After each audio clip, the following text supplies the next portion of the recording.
Some might be surprised to learn that the fate of America's economy has already been determined, verified, and announced by the Obama White House.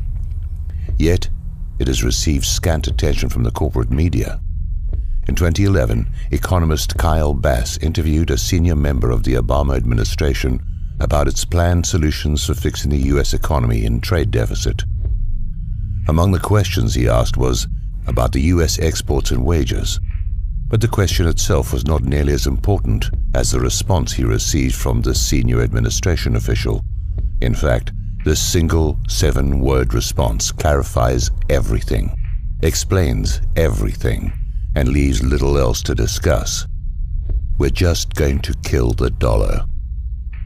There it is, the entire agenda in one short sentence. It explains everything we've been seeing domestically and globally. That one statement makes every other question irrelevant, or otherwise answers all economic questions and explains everything. Nothing else matters. I urge you to ponder that statement and all it implies. Doing so will provide you with the clarity to understand not only what is taking place today, but what is yet to come. It is important to note the specificity of the word kill. Stated in the active voice, it means an unambiguously intentional and deliberate act.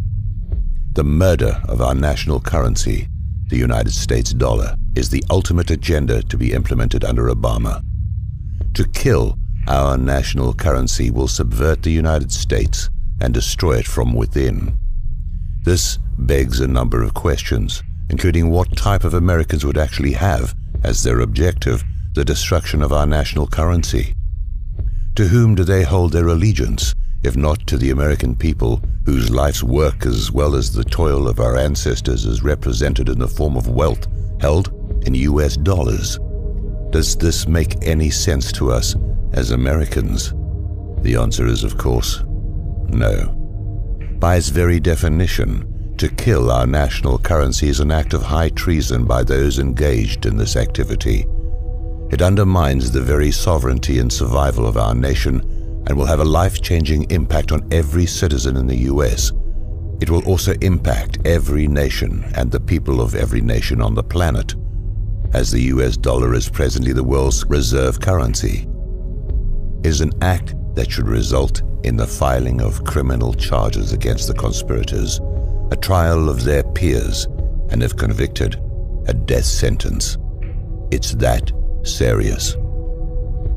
According to my source, we are past the point of no return. We will not be able to stop what is coming, but must be wise enough to prepare and get out of the way. The murder plot involving the death of the dollar did not begin with Obama, but he and other conspirators have accelerated the plans, plots, and schemes for its demise. The ultimate objective is to implement an international currency in tandem with a system of global governance. The problem is that most people are not thinking large enough, nor do they understand the magnitude of the lie. They are not seeing the larger picture as their focus is diverted elsewhere. For example, they focus on various tentacles of the octopus, such as the gun confiscation initiative, the DHS armament acquisitions, and economic woes as independent and unrelated events. They are not.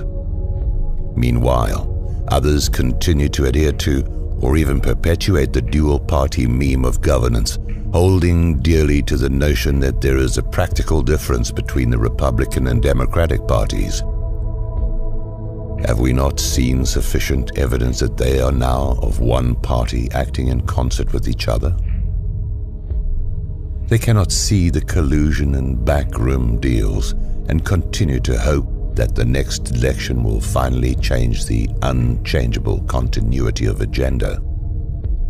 Most of the elected officials are on board with the subjugation of the United States to a global system of governance.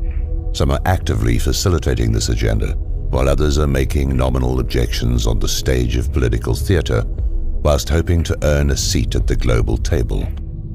It's entertainment for the globalists, distraction of the masses, and diversionary fodder for the talking heads in the media.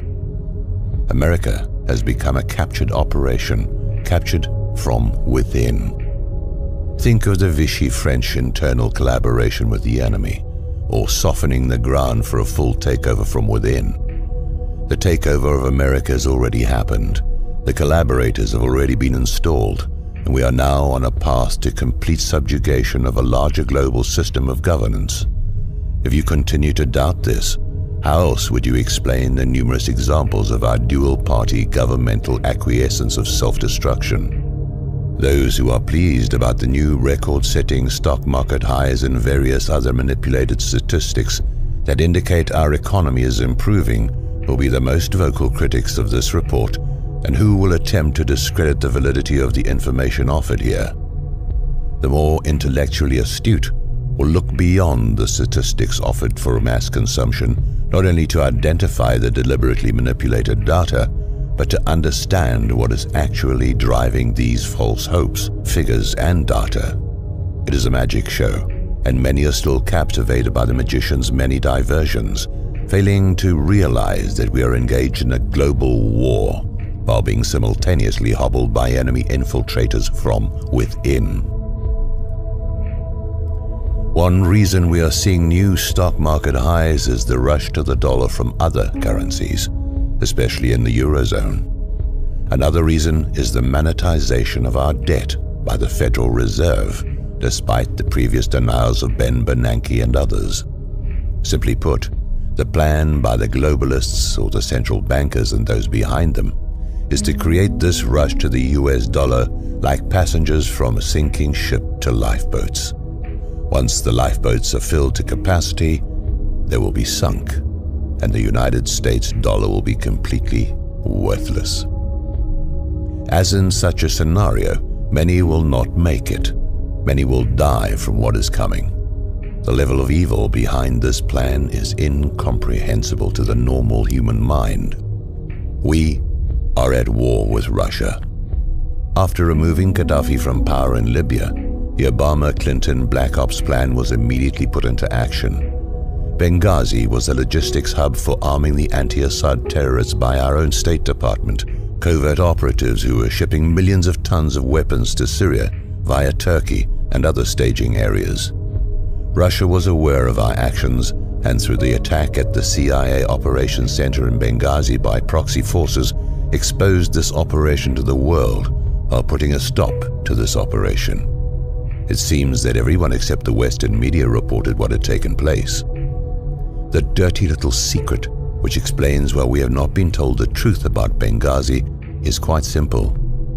The efforts to overthrow Assad from power are continuing, except the arms and munitions shipments are now originating primarily out of Croatia. Overthrowing Assad would pose a direct threat to Russia, both militarily and economically. Are we to expect Russia's Putin to simply accept this without response? No. What is Russia doing to subvert our efforts? He is waging war against America, striking at the weak underbelly of our economy, which is the oil-backed dollar as identified in Michael Reagan's article, Building on a Kernel of Truth. Sadly, the Obama regime is doing nothing to protect us from this asymmetrical war. It's as if they are allowing it to take place. Although it was reported in the New York Times, few have paid attention to last week's meeting between Chinese President Xi Jinping and Russian President Vladimir Putin in Moscow. But it was an extremely important event in terms of the planned murder of the US dollar. An alliance is being forged between Russia and China to replace the US dollar as the reserve currency, already severely weakened by the policies of those in power, with a gold-backed currency. While reports do exist that cite the hoarding of gold by China and Russia, they are purposely underreporting their collective reserves. Meanwhile, Americans can't even get honest answers to the amounts of our own gold reserves held in Fort Knox or the Federal Reserve. Don't people find this reluctance for audit and inspection a bit curious, if not outright suspicious? The battle is being waged not only by military might, but by a currency war. We are being played through our military involvement in the Middle East, including our covert operations against Syria at the behest of Saudi Arabia. Unlike Iraq, the war in Syria will explode, turn hot, and we will be engaged in an ominous battle that will quickly expand and turn deadly. Weakened militarily through the policies of the Obama regime, coupled with an already weakened economy, the US will suffer consequences unlike anyone might imagine or is willing to address. It is a recipe for disaster, planned and initiated by the global elite behind the central banking system, including those in our own government, who've been set up from within, lied to, and now we're about to see exactly what this globalist system has in store for not only the United States, but every nation of the world. It is critical to understand that the takedown of the US will be the result of an asymmetrical war that includes the weakening of our military, our economy, and a direct assault on our ability to keep the dollar as the world reserve currency and protect the free flow of oil and energy to the United States. Within the last week, China held a surprise naval exercise in the South China Sea. Meanwhile, Russia displayed their resurgent military might in the Black Sea. These exercises were conducted as US military forces are spread thinly across many areas of the world. Is anyone paying attention here? Just as certain a collapse of the dollar is coming, so will be chaos on the streets of America caused by this plan to kill the dollar. The central bankers and the leaders selected to govern each country have effectively used the Hegelian dialectic to implement their agenda. Just as stated by George H.W. Bush on September the 11th, 1990, their predetermined solution of a new world order is being formed before our very eyes. They've told us what they are doing, but we have chosen not to listen or failed to understand what was being said. The US has always been the firewall against the globalists. By their persistence, infiltration of global elitists into our government, and covert subversion from within, we are being led to slaughter. A view from space, looking at the larger picture of events for which many have questions, a clearer picture emerges. There will be some who dare to resist the pillaging of our bank accounts, the erosion of our rights, and the enslavement that comes with the dismantling of America. The dust clouds visible on the far horizon that watchmen have been reporting for decades can now be seen as an attacking army of barbarians whose fighters are now on the ladders and cannons are breaching our empire's outer walls.